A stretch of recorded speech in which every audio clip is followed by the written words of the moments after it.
فضان نماز، فضان سنت جلد 3 فضان نماز میں فجر کی نماز کے فضائل عرض کرتا ہوں. پڑھتے رہو نماز کے جنت میں جاؤ گے، ہوگا وہ تم پہ فضل کے دیکھے ہی جاؤ گے. صحابی ابن صحابی حضرت سیدنا عبداللہ ابن عمر رضی اللہ تعالی عنہما سے روایت ہے، سردار مکہ مکرمہ سرکار مدینہ منورہ صلی اللہ علیہ وآلہ وسلم ارشاد فرماتے ہیں، جو صبح کی نماز پڑھتا ہے وہ شام تک اللہ پاک کے ذمے میں ہے. ایک دوسری روایت میں ہے، تم اللہ پاک کا ذمہ نہ توڑو، جو اللہ پاک کا ذمہ توڑے گا اللہ پاک اسے عمدہ یعنی الٹا کر کے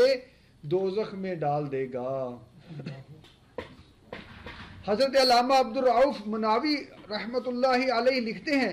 جو فجر کی نماز اخلاص کے ساتھ پڑھے وہ اللہ پاک کی امان یعنی حفاظت میں ہے. اور خاص صبح یعنی فجر کی نماز کا ذکر کرنے میں حکمت یہ ہے کہ اس نماز میں مشقت یعنی محنت ہے، اور اس پر پابندی صرف وہی شخص کر سکتا ہے جس کا ایمان خالص ہو، اسی لیے وہ امان یعنی پناہ کا مستحق ہوتا ہے. دوسری جگہ لکھتے ہیں، اللہ پاک کا ذمہ توڑنے کی سخت وعید یعنی سزا کی دھمکی اور فجر کی نماز پڑھنے والے شخص کو ایذا یعنی تکلیف پہنچانے سے ڈرنے کا بیان ہے.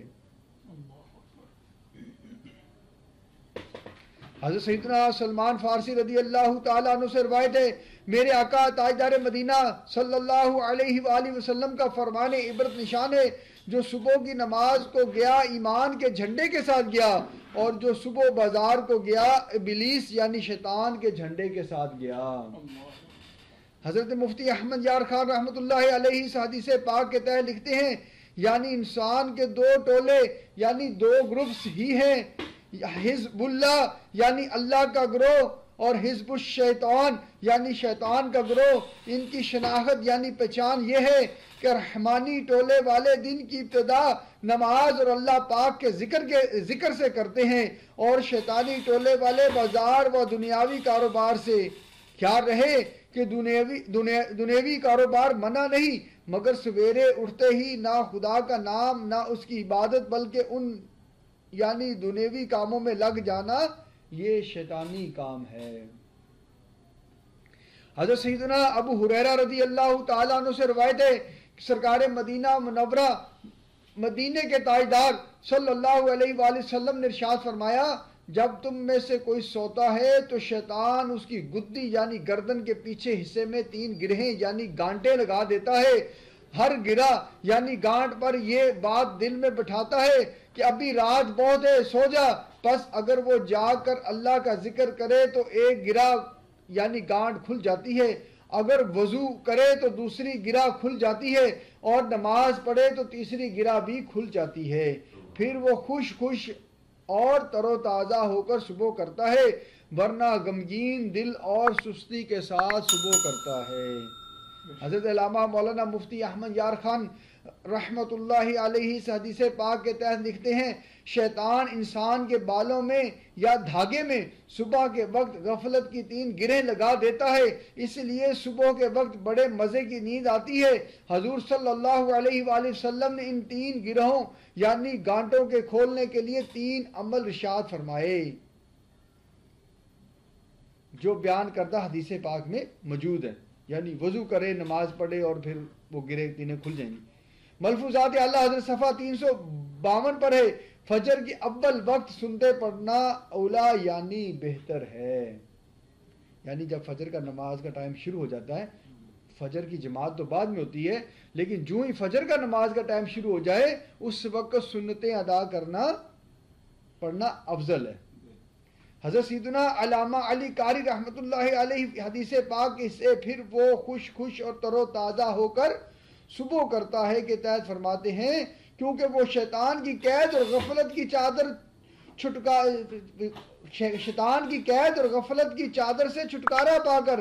اللہ پاک کی خوشی پانے میں کامیاب ہو چکا ہوتا ہے۔ اس کے الٹ جو شخص رات میں اٹھ کر نہ ذکر اللہ کرتا ہے اور نہ وضو کر کے نماز پڑھتا ہے بلکہ شیطان کی فرما برداری کرتے ہوئے سویا رہتا ہے حتیٰ کہ اس کی فجر کی نماز تک نکل جاتی ہے، تو وہ غمگین دل اور بہت ساری فکروں کے ساتھ اور اپنے کام پورے کرنے کے تعلق سے حیران و پریشان ہو کر صبح کرتا ہے، اور جو کام بھی کرنے کا ارادہ کرتا ہے اس میں ناکامیاب رہتا ہے، کیونکہ وہ اللہ پاک کی نزدیکی سے دور ہو کر شیطان کے دھوکے کے جال میں پھنس چکا ہوتا ہے۔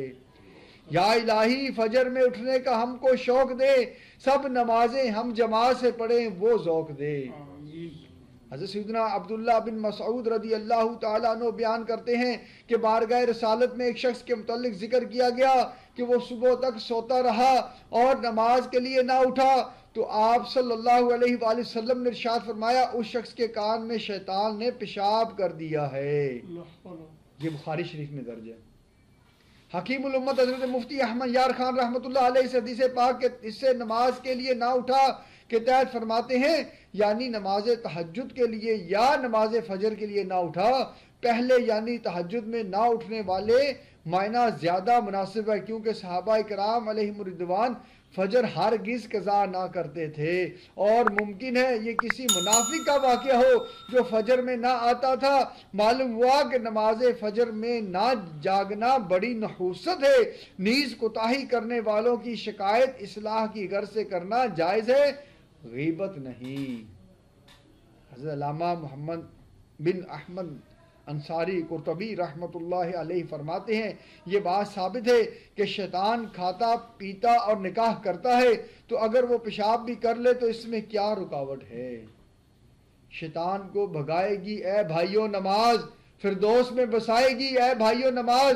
قوت القلوب میں ہے۔ شیطان کے پاس عود ناک میں ڈالنے والی کوئی چیز، لو چاٹنے والی کوئی چیز اور ضرور ناک میں ڈالنے والی کوئی چیز ہے۔ جب وہ بندے کی ناک میں سعود ڈالتا ہے تو اس کے اخلاق برے ہو جاتے ہیں، جب لوک چٹاتا ہے تو اس کی زبان برا بولنے والی ہو جاتی ہے، اور جب بندے کی آنکھ میں ضرور ڈالتا ہے تو رات بھر سویا رہتا ہے یہاں تک کہ صبح ہو جاتی ہے۔ فجر کا وقت ہو گیا، اٹھو اے غلامان مصطفیٰ اٹھو۔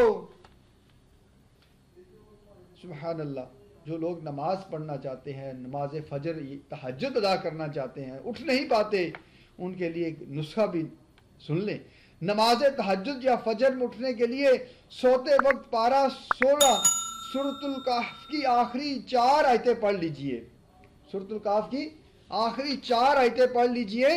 اور نیت کیجئے مجھے اتنے بجے اٹھنا ہے، انشاءاللہ عز و جل آیات مبارکہ پڑھنے کی برکت سے آنکھ کھل جائے گی۔ اگر شروع میں آنکھ نہ بھی کھلے تو مایوس نہ ہو، وظیفہ جاری رکھیں، انشاءاللہ عز و جل آہستہ آہستہ ترکیب بن ہی جائے گی۔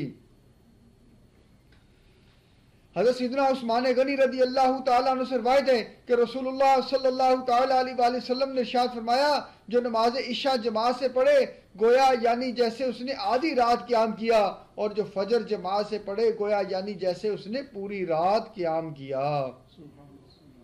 حضرت مفتی احمد یار خان رحمۃ اللہ علیہ سے حدیث پاک کے تحت فرماتے ہیں اس کے 2 مطلب ہو سکتے ہیں، ایک یہ کہ عشاء کی بعد جماعت نماز کا ثواب آدھی رات کی عبادت کے برابر ہے، اور فجر کی بعد جماعت نماز کا ثواب باقی آدھی رات کی عبادت کے برابر ہے، تو جو یہ دونوں نمازیں جماعت سے پڑھ لے اسے ساری رات عبادت کا ثواب، دوسرے یہ کہ عشاء کی جماعت کا ثواب آدھی رات کے برابر ہے، اور فجر کی جماعت کا ثواب ساری رات عبادت کے برابر، کیونکہ یہ یعنی فجر کی جماعت عشاء کی جماعت سے زیادہ بھاری یعنی نفس پر بوجھ ہے۔ پہلے معنی زیادہ قوی یعنی زیادہ مضبوط ہیں۔ جماعت سے مراد تکبیر اولیٰ پانا ہے، جیسا کہ بعض علماء نے فرمایا، بہار شریعت جلد اول صفحہ 509 پر ہے، پہلی رکعت کا رکوع مل گیا تو تکبیر اولیٰ کی فضیلت پا گیا۔ اللہ پاک سے دعا ہے جو کچھ سنا سیکھا اس پر عمل کرنے کی سعادت نصیب فرمائے، آمین بجاہ النبی الامین صلی اللہ تعالی علیہ وآلہ وسلم۔